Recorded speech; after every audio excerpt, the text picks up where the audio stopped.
Christmas. The very word evokes images of warmth, light, and joy. Families gather, carols fill the air, gifts are exchanged under the twinkling glow of a Christmas tree. But beneath this veneer of merriment lies a history shrouded in shadows, a time when the world was cloaked in winter's darkness and ancient rituals celebrated the mysteries of the season. We forget, we sanitize, we layer centuries of tradition over the raw, primal heart of this holiday. But the echoes of those ancient celebrations remain, whispers of a time when the veil between this world and the next was thin, and humanity sought solace and celebration in the face of the unknown. This is the story of the dark origins of Christmas, a journey into the heart of winter where pagan gods reigned and ancient traditions held sway, a time when the natural world, in all its beauty and brutality, was both feared and revered.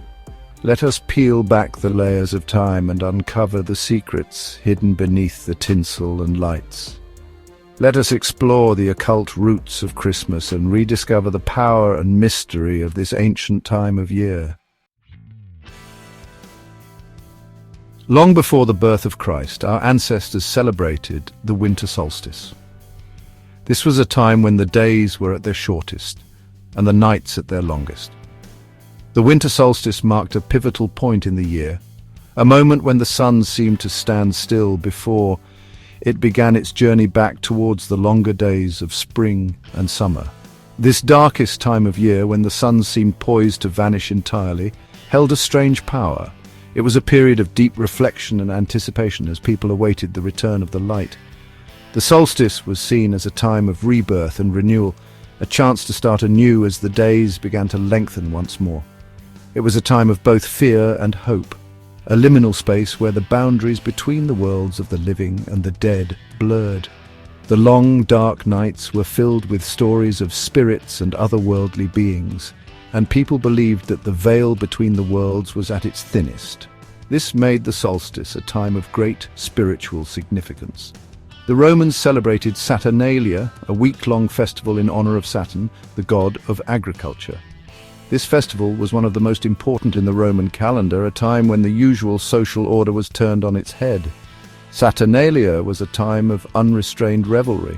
Social norms were overturned. Masters served their slaves, and everyone indulged in feasting, drinking, and merrymaking. It was a time of joy and excess, a way to forget the hardships of the year and look forward to the future with hope. Slaves feasted alongside their masters. Gifts were exchanged. This temporary reversal of roles was a way to honor Saturn, who was believed to have ruled over a golden age of equality and abundance. Homes were decorated with greenery. Holly, ivy, and other plants were used to adorn homes and public spaces, symbolizing life and fertility even in the depths of winter. The god of the harvest demanded appeasement, celebration, before the promise of spring. Saturnalia was a way to ensure that the land would be fertile and the crops plentiful in the coming year. In the frozen north, Germanic tribes celebrated Yule, a 12-day festival marking the return of the sun god. Yule was a time of great feasting and celebration, a way to bring light and warmth into the darkest part of the year. Bonfires blazed, their flames a defiant answer to the encroaching darkness. These fires were believed to help the sun in its struggle to return, a symbol of hope and renewal. Evergreen trees, symbols of enduring life, were brought indoors. These trees, which remained green throughout the winter, were a reminder that life persisted even in the coldest, darkest months. Feasts were held, sacrifices made, to appease the gods of the hunt and the forest. These rituals were a way to ensure that the gods would be favorable in the coming year, providing food and protection for the community. These ancient festivals, with their themes of light, life, and renewal, would eventually become intertwined with the Christian celebration of Christmas. As Christianity spread, many of these pagan traditions were incorporated into the new holiday, creating a rich tapestry of customs and beliefs. But the echoes of those older traditions remain, woven into the fabric of our modern holiday. From the evergreen trees to the feasting and gift-giving, the spirit of Saturnalia and Yule lives on in our celebrations today, a testament to the enduring power of these ancient rituals. Not all the figures of this ancient winter season were benevolent bringers of gifts and good cheer. Some embodied the darker, more ominous aspects of the season, reminding us that winter was also a period of hardship and survival. Lurking in the shadows were darker entities, creatures of myth and folklore who served as a reminder of winter's unforgiving nature. Krampus, the horned demonic figure of alpine folklore, is the shadow self of Santa Claus. Unlike the jolly old man, Krampus embodies the consequences of misbehavior. While Santa rewards the good, Krampus punishes the bad. This duality highlights the balance between reward and punishment. He stalks the streets during the Yule season, chains rattling, bells clanging, seeking out naughty children to punish. A terrifying figure, yet a necessary one, reminding us that even in the darkest times there are consequences for our actions. Perchta, a goddess figure from Germanic folklore, embodies both benevolence and terror. She represents the dual nature of the season. Both beautiful and terrifying, she is the guardian of nature, the protector of animals and children. Yet she is also a fearsome judge, punishing the lazy and disobedient, reinforcing the values of hard work and diligence. She is a reminder that the natural world is a force to be respected, a source of both bounty and danger. These figures were embodiments of the moral and ethical lessons crucial to the community's survival and well-being.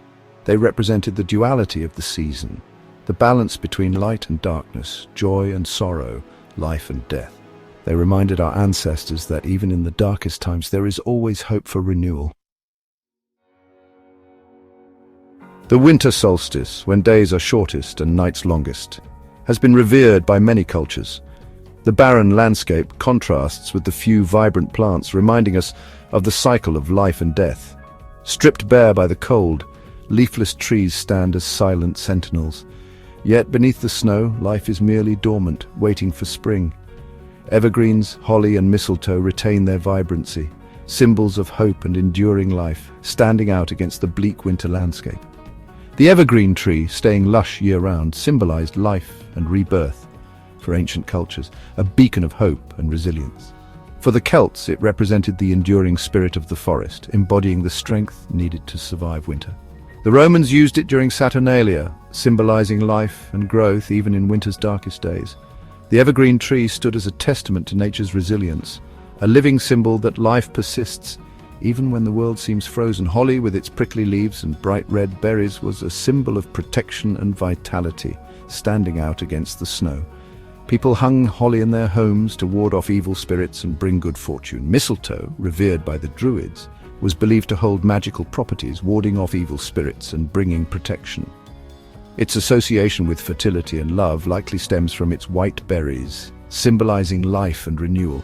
These plants, once revered for their magical properties, remain integral to our modern Christmas celebrations, linking us to the past.